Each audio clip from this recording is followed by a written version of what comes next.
ആളെ തൂക്കിയിരിക്കണം. ശരിയടേ, ഞാൻ തൂക്കിക്കോളാം. ചെല്ലേ. ആശാനെ, ആ വീട്ടിൽ CCTV ഉണ്ട്. 2 ദിവസം മുന്നേ പോയി നിങ്ങൾ അത് കട്ട് ചെയ്യണം. വിട്ടോളൂ.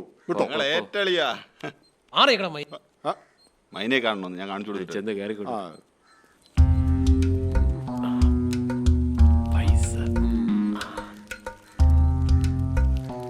കൊറേ ഉണ്ടല്ലേ ആശാനെ. പൈസ ഞാനെണ്ണ ആശാനെ. ആശാൻ എണ്ണാൻ അറിയോ? കൂടെ ഞാൻ മാത്രം തട്ടിക്കൊണ്ടുവരുന്നോക്കെ, പക്ഷെ തട്ടിക്കൊണ്ടുവന്നിട്ട് നമ്മൾ അവൻ എന്ത് ചെയ്യും? ആശാനെ കൊണ്ടുവന്ന് നമ്മൾ അവനെ മറച്ച് വിൽക്കും. ആർക്ക്? അത് ആർക്കെങ്കിലും ആട്ട് ഈ ചെറുക്കിന് ബോധം വരത്തില്ലേ? അപ്പൊ നമ്മൾ ഇവനോട് പറയുന്നു, ഇവനെ വിട്ടില്ലെങ്കിൽ ഇവൻ 2 ലക്ഷം രൂപ തരണമെന്ന്. 2 ലക്ഷം തന്നില്ലെങ്കിൽ ഇല്ലെങ്കിൽ അവനെ കൊല്ലുവന്ന്. കൊല്ലത്തൊന്നും ഇല്ല, ചെറുക്കനല്ലേ പേടിപ്പിക്കാൻ വേണ്ടി പറയുന്നത്. അപ്പൊ ഒരു കാര്യം ചെയ്യ്, ഈ ഫോട്ടോ എടുത്ത് കൊണ്ടുപോയിട്ട് വലുതാക്കി കൊണ്ടുപോകാം. ഞാൻ ഇതും വലുതായി കൊണ്ടുവരാം. അത് വലുതാക്കല്ലേ, അതിങ്ങത്താ ആശാനെ. ചെലവിന് 500 രൂപ ആശാനെ. അപ്പൊ ഞാൻ ഇത് വലുതായി കൊണ്ടുവരാം. അതെങ്ങനെ? കൊറേ നാളായടാ ഈ ഫീൽഡില്. നമുക്കറിയാം കേട്ടാ. ഇത് എവിടുന്ന് വലുതാക്കും?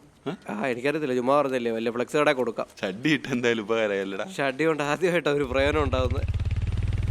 അണ്ണാ ഇതിന്റെയൊക്കെ വല്ല ആവശ്യം ഉണ്ടാകുന്നു. നിനക്കകത്ത് കിടക്കാൻ എത്ര താല്പര്യമാണ്? 14-ാം തീയതി കൃത്യം രാത്രി 12 മണിക്ക് അവന്മാരോട് വരും.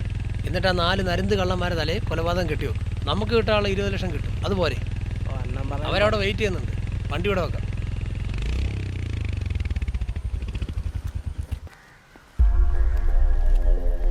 അണ്ണേ, ഇവരല്ലേ? അതെ സാർ.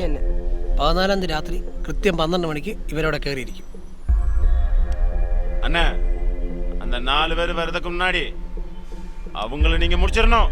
நீங்க என்ன செய்வீங்கன்னு எனக்கு தெரியாது. அவங்கள முடிச்சிடணும் சீக்கிரம். தம்பி, நீங்க கவலைப்படாதீங்க, அவங்கள முடிக்கிறது எங்களோட வேலை. நான் பார்த்துக்கிறேன். போ சொல்லு.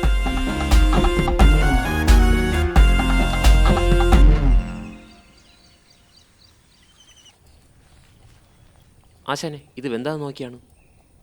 ഇല്ലടാ, ആയിട്ടില്ല, കുറച്ചുകൂടെ വേവട്ടെ.